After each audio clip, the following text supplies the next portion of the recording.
এই 5টি লক্ষণ থাকলে বাচ্চা হতে দেরি বা সমস্যা হতে পারে। 1.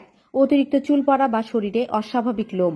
মেয়েদের মুখ, বুক, পিঠ বা পেটে পুরুষদের মতো ঘন লোম দেখা দিলে এটি সাধারণত হরমোনের ভারসাম্যহীনতার ইঙ্গিত দেয়, বিশেষ করে এন্ড্রোজেন হরমোন বেশি হলে। এর সাথে যদি অতিরিক্ত চুল পড়া, ব্রণ বা হঠাৎ ওজন বেড়ে যাওয়ার মতো সমস্যা থাকে তাহলে সেটি পিসিওএস এর লক্ষণ হতে পারে। পিসিওএস হলে ডিম্বাশয়ে ছোট ছোট সিস্ট তৈরি হয়, যার কারণে ডিম্বাণু ঠিকমতো পরিণত হতে পারে না, ফলে ডিম্বস্ফোটন বাধাগ্রস্ত হয় এবং গর্ভধারণ কঠিন হয়ে যায়। 2. বেদনাদায়ক বা অস্বাভাবিক মাসিক। মাসিকের সময় তীব্র ব্যথা, কোমরে চাপ বা অস্বাভাবিকভাবে বেশি রক্তক্ষরণ হলে এটি অবহেলা করার মতো বিষয় নয়। এসব লক্ষণ এন্ডোমেট্রিওসিসের দিকে ইঙ্গিত হতে পারে। এই অবস্থায় জরায়ুর আস্তরণ শরীরের অন্য জায়গায় ছড়িয়ে পড়ে, যার ফলে প্রদাহ, জটিলতা এবং ব্লকেজ তৈরি হয়।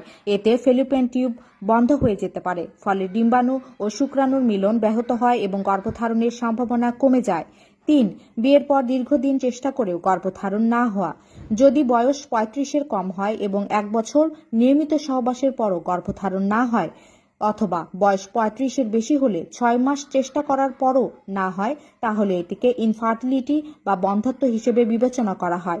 এর পেছনে নারীর ডিম্বস্ফোটন সমস্যা, ফেলোপিয়ান টিউব ব্লক, জরায়ুর অভ্যন্তরীণ সমস্যা বা হরমোনের অসামঞ্জস্যতা থাকতে পারে।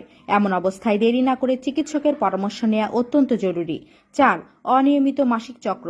যদি মাসিক নিয়মিত না হয়, কখনো দেরিতে আসে, আবার কখনো কয়েক মাস বন্ধ থাকে, তাহলে এটি ডিম্বস্ফোটন না হওয়ার লক্ষণ হতে পারে। নিয়মিত ওভুলেশন না হলে গর্ভধারণের সম্ভাবনা অনেক কমে যায়। এর পেছনে পিসিওএস, থাইরয়েড সমস্যা, অতিরিক্ত ওজন বা হরমোনের ভারসাম্যহীনতা দায়ী হতে পারে। তাই অনিয়মিত মাসিককে কখনোই হালকাভাবে নেওয়া উচিত নয়। 5. পুরুষের সমস্যা। বন্ধ্যাত্ব শুধু নারীর কারণে হয়, এটা ভুল ধারণা। প্রায় 40% ক্ষেত্রে পুরুষের সমস্যাও দায়ী থাকে।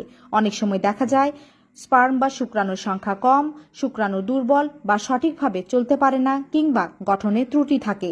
এছাড়াও ভেরিকোসিল নামের একটি শিরার সমস্যাও কারণ হতে পারে। এসব কারণে শুক্রাণু ডিম্বাণু পর্যন্ত পৌঁছাতে পারে না, ফলে গর্ভধারণও সম্ভব হয় না।